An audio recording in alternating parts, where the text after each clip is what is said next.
start? Where to start?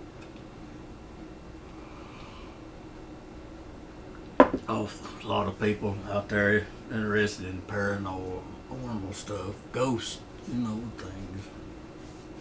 A lot of people really believe in it, and I think a lot of people are just trying to use it to make money. I've run into them. They lie just so they can write a book and sell a few copies. I've known a lot of people that take words and make people believe anything. I used to have a good close friend that was good at that. She was so good at words, anybody believed everything she said. Most times she's just making it up.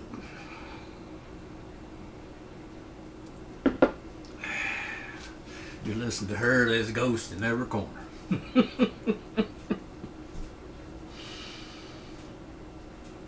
But what I'm about to tell you is actually true.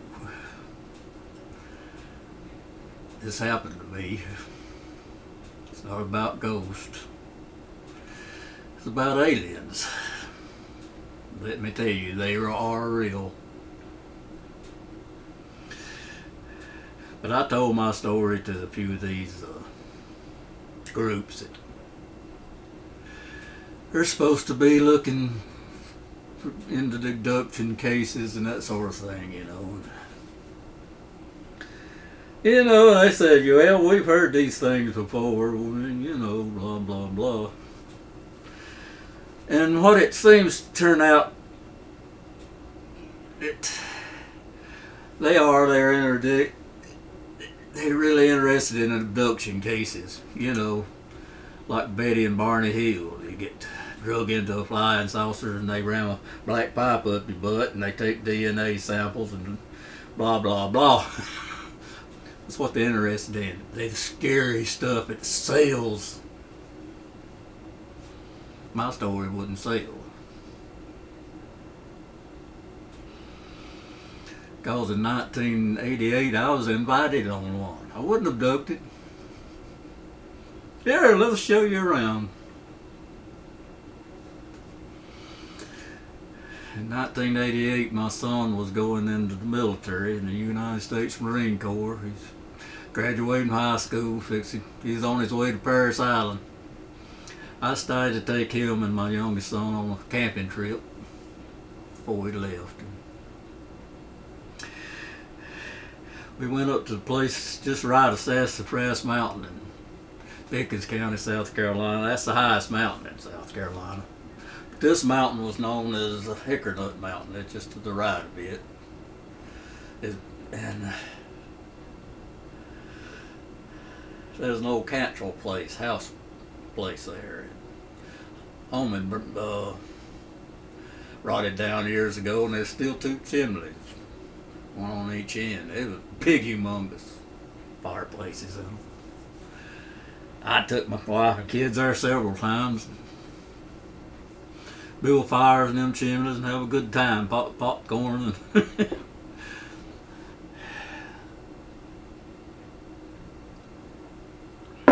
There was a big old mine there. Them people mine colon clay. It's white, solid white clay. The old mine is still there.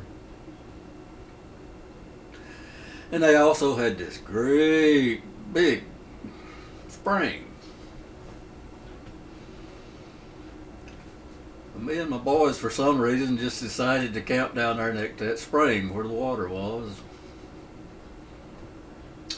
We cooked ourselves a nice pot of stew.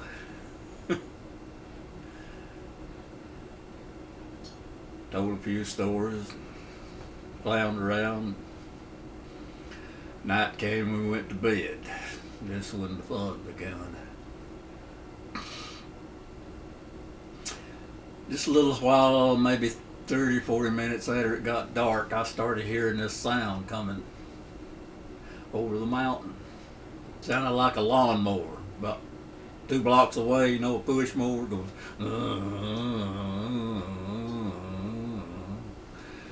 And it got closer and closer. Well, I was laying on my left side, which I always lay on my side, sleeping, or trying to sleep. I never slept when I was camping that way. I go into this guard mode, you know, take care of these boys in case a bear comes up or something. And all of a sudden I was engulfed with green light, and my head just slammed down into the bottom of that tent. I couldn't move.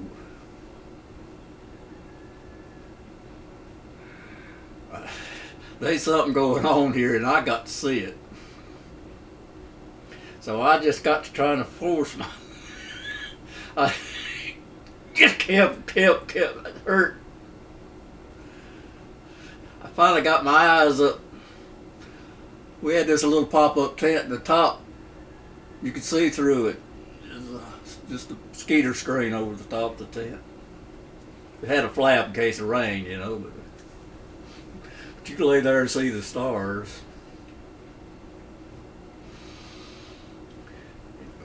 Corner of my right eye, I could just see, you know, even in the dark, a starlight. All I seen was this very, very black shape. And it had these little green bubbles that pop in and out.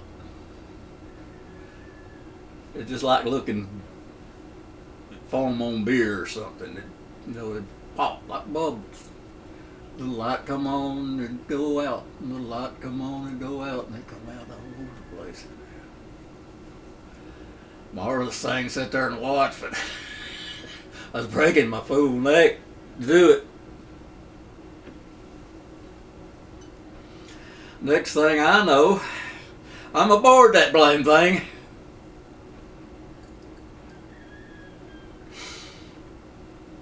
And I was following this little short dude, about yay high.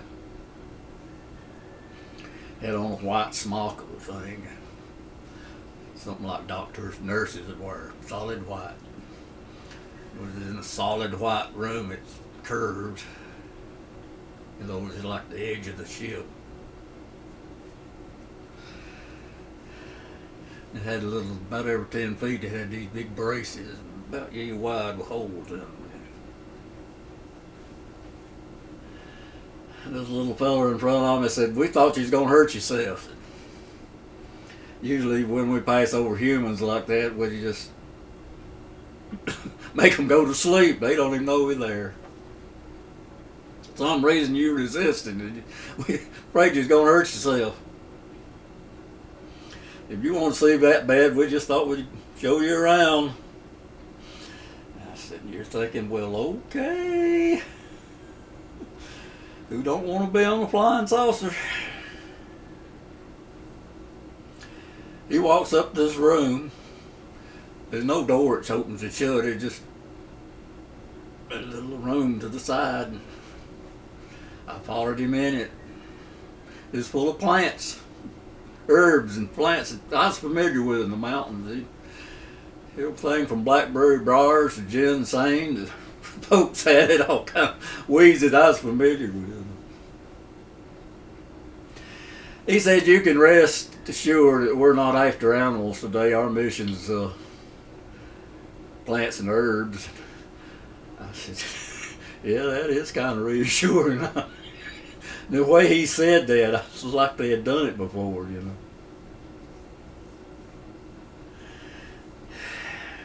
Well, he walks up to me and said, "We have a problem. Maybe you can help us with it." Like, I can help you with a problem. Yes. And he showed me this plant with these white flies on it, about to eat it up. He said, "What do y'all do about these things?" I said, "Well, it's kind of simple. You just turn the plant upside down in soapy water, and it'll kill the blasted things. It won't hurt the plant." He said, "Explain soap." And I did the best as I could. I said, "It's you call it an emulsifier. Something makes it where you can mix oil and water. We use it to clean ourselves with it. Our bodies are oily, and it helps to remove the dirt and oil. Oh yeah, you understood then, you know. And just out of the blue, it hit me. I just wanted to do something funny and sarcastic. I said, "Well, you can fly up in space and open the doors." I go, "Oh no, we don't, we don't do that."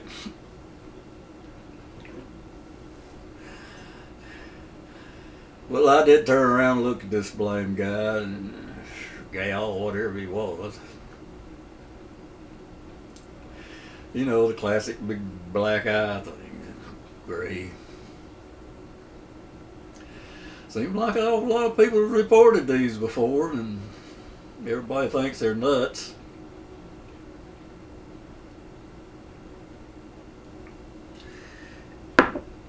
Well, I figured everybody'd think I was a nut, and it really didn't happen.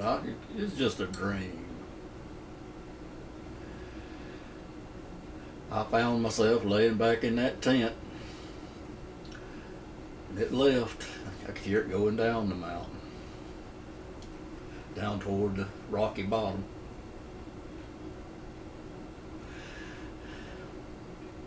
That morning I got up and fixed me and the boys some breakfast. I looked at my older son and said, "Son, did you see anything strange last night?" His eyes got like this. "You mean that green light that went down the mountain?" I said, "Yep." And he never said another word.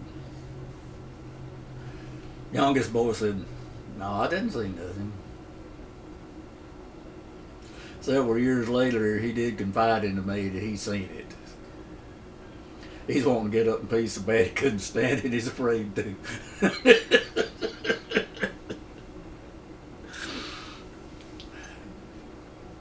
Y'all can believe that or not, but it's real and it's true.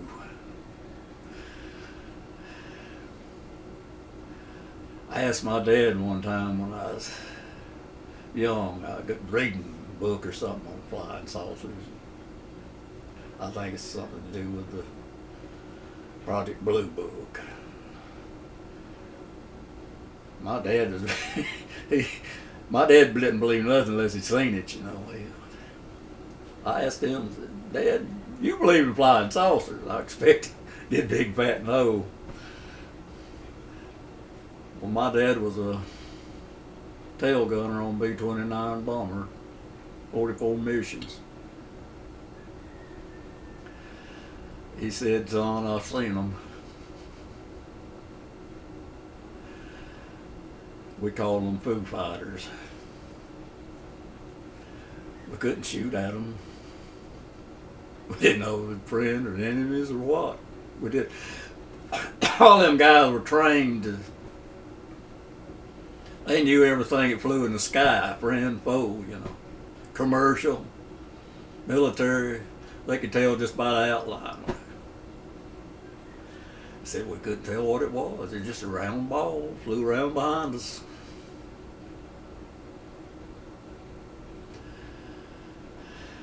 Anyway, you can believe me or not, but they're real. And I don't know what to hear for. I made the big bad mistake of not asking, "Well, where are you from?" I was sort of captivated at the time. I didn't think to ask these simple questions, you know. But anyway, about a month later, outside my bedroom window, that green light showed up again. There's two beings standing beside me, and I opened my eyes. Not again. They just looked at me and said, "Are you all right?" I said, "Yes. We just wanted to make sure. We have been known to scare the hell out of a few people."